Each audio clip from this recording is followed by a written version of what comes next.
देखिए, बीजेपी का चुनाव लड़ने का तरीका बड़ा अलग है। वो दबाव बनाते हैं अधिकारियों से, प्रेस से, बेईमानी की सब सीमाएं लांघ जाते हैं। आपके ही पड़ोस के जिले में जब बाई इलेक्शन हुआ था तो आपने देखा था कि मतदाता को बाहर नहीं निकलने दिया, मतदाताओं को उन्होंने रोक लिया और प्राइवेट ड्रेस में पुलिस से वोट डलवा दिया। सुनने में ये आ रहा है कि पुलिस के लोग भी ईवीएम की मशीन बटन दबा रहे थे। प्रिसाइडिंग ऑफिसर कौन होगा वो तय किया था उन्होंने, बीएलओ कौन होगा तय किया था, एसओ कौन होगा तय किया था। बीजेपी ने यह भी तय किया था कि प्राइवेट ड्रेस में कितने इंस्पेक्टर रहेंगे। तो जब इलेक्शन कमीशन को हम लोग शिकायत करते रहे, इलेक्शन कमीशन ने भी नहीं सुना। और आपने वो देखा होगा माँ बेटी किस तरीके से, अब महिलाएं जो पुलिस की रिवॉल्वर से नहीं डरी, वो इसी तरह उन्होंने अन्य चुनाव में किया। पहले तो 10वें के साथ चुनाव नहीं होने दिया, अकेला चुनाव कराया, फिर यही सेटिंग की उन्होंने, और सेटिंग के बाद चुनाव जो कराया उसमें इतनी बेईमानी की जिसकी आप कल्पना नहीं कर सकते। इसीलिए मैंने कहा एक विधानसभा में तो ये 420 ही कर सकते हैं, लेकिन जब 403 विधानसभा में चुनाव होगा तो भारतीय जनता पार्टी की 420 नहीं चलेगी। अभी अभी योगी जी का एक बयान आया है नया कि हम यहाँ भजन गाने नहीं आए हैं, शासन चलाने आए हैं, हमें ना सुनने की आदत नहीं है। कोई बात नहीं, अगर भजन सुनने नहीं आए तो भजन गा के सुना दो कोई। कि अगर हमें भजन ही गाने होंगे तो हम गोरखपुर चले जाएंगे हैं? अगर हमें भजन ही गाने होंगे तो हम गोरखपुर चले जाएंगे। तो गोरखपुर जाने के लिए कौन रोक रहा है? अगर गोरखपुर ही जाना है तो चले जाओ। और फिर भजन तो ऐसा है, जो योगी होते हैं, साधु संत होते हैं, इस तरह के जो धार्मिक कार्यक्रम करते हैं, उनसे तो हम लोग भजन भी सुनना चाहते हैं, क्योंकि हमारे मुख्यमंत्री जी को भजन नहीं आता है। इसलिए ये लाइन पकड़ी उन्होंने कि हम भजन करने नहीं आए। अरे भाई, स्नान करने गए थे आप कपड़ों में, ये किसको सिखा रहे थे कि धार्मिक स्नान कपड़ों में होता है? किसको सिखा रही थी सरकार, बताइए आप? राजनीतिकरण किसने किया उस कुंभ का? और हर काम वो राजनीतिकरण करते हैं। स्पोर्ट्स का गेम, स्पोर्ट्स का कार्यक्रम हो तो उसमें भी बीजेपी लाभ लेना चाहती है, कोई सामाजिक कार्यक्रम हो उसमें भी पॉलिटिकल कार्यक्रम कर देते हैं लोग। और ये तो रिलीजियस था हमारा आपका, और ये बुलाने से नहीं आता है कोई, वहां बुलाने से नहीं आते हैं, स्वयं लोग जाते हैं। हजारों साल से ये परंपरा चली आई है, लोग स्वयं जाते हैं, कभी किसी को इनविटेशन नहीं देते हैं।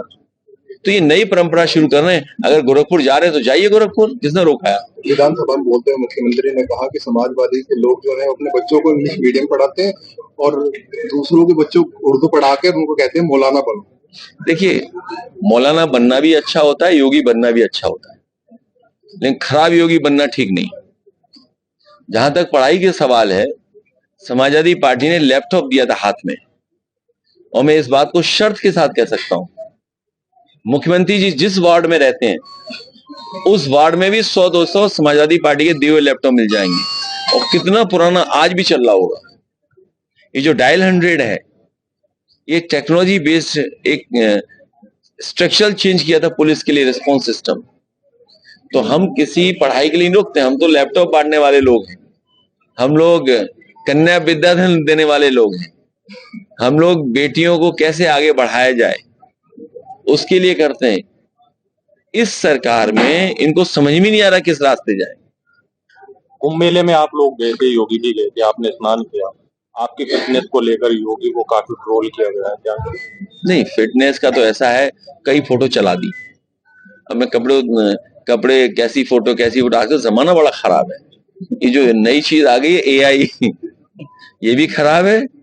और मैंने जैसा आपसे कहा कि स्नान कपड़े पहन के नहीं लिया जाता है, ये नई परंपरा कहां से शुरू हुई है? जी 2027 को लेकर क्या कुछ रहेगा, क्योंकि कहीं ना कहीं अभी से ही गठबंधन जो है आपका कांग्रेस के साथ कहीं ना कहीं खटपट नजर आती है दोनों को। कोई खटपट नहीं है। स्थानीय स्तर पर अगर देखें जिलों पर तो कहीं ना कहीं खटपट दिखती है। देखिए, एक दूसरे के खिलाफ जो बयानबाजी होती है उससे कहीं ना कहीं नुकसान तो ये जितने पत्रकार साथी हैं, हमसे तो मिलते ही हो, दूसरी पार्टी के लोगों से ही मिलते हो। आप खुद बताओ, समाजवादियों ने ईमानदारी से मदद की कांग्रेस की कि नहीं की? हमेशा करती है। आज का अगर लेख पढ़ा हो आपने, एक अखबार में लेख आया है हम समाजवादी लोग हैं, इंडिया गठबंधन को मजबूत करना चाहते हैं और मजबूत करेंगे। आने वाले चुनाव में भी इंडिया गठबंधन रहेगा और कांग्रेस को भी साथ लेकर के रहेंगे, चुनाव लड़ेंगे। आपका कहना है कि मैं हमसे चुनाव आयोग की शिकायत करता हूँ। अरे पहले ये बात तो खत्म हो जाए, जो असली बात है ये वाली। तो कांग्रेस के साथ जैसा गठबंधन था वैसे ही रहेगा, लेकिन आने वाले समय में जो चुनाव होने जा रहा है, हम और सब लोग मिलकर तय ये करेंगे कि जो सीट जीते उसी पर सीट लड़ी जाएगी, वही दल लड़ेगा। और यही मूल भावना थी जब गठबंधन बना था, नीतीश कुमार जी और सबने मिलकर के यही तय किया था कि जो पार्टी जहां मजबूत है उसके ही नेतृत्व में चुनाव लड़ा जाएगा। हमें उम्मीद है कि हार के बाद बहुत कुछ सीखने को मिलता है। अमेरिका से लगातार प्रवासी भारतीय आ रहे हैं और आज प्रतुल प्रधान ने खुद बेड़िया डालकर विधानसभा के विरोध प्रदर्शन किया। कैसे देखते हैं, प्रधानमंत्री भी हुआ है अमेरिका और उसके बावजूद? तो आप क्या चाहते हो, बेड़ियां पहन के यहां भी आते ही है? खैर, भारत का जो नाम था, भारत जिस तरीके से दुनिया में अपने परिचय देता रहा है, उसको बहुत बड़ी ठेस पहुंची। जो हमारे भारतीय लोगों की प्राइड थी, मुझे याद है आज से करीबन 10-15 साल पहले मैं यूके गया था एक डेलीगेशन में, और उस डेलीगेशन में बहुत सारे आज जो मंत्री वो भी थे उस डेलीगेशन में। तो वहां की जो फाइनेंस मिनिस्टर और ट्रेड मिनिस्टर थे उस समय, उन्होंने कहा कि देखिए भारतीय लोगों ने इतनी मेहनत की है, इतना अच्छा काम किया है कि जो लोग नौकरी करने आए थे आज वो अंग्रेजों को नौकरी दे रहे हैं। उनने इतनी बड़ी बड़ी कंपनियां खड़ी कर ली हैं। और अगर आप भारत के लोगों का वहां देखोगे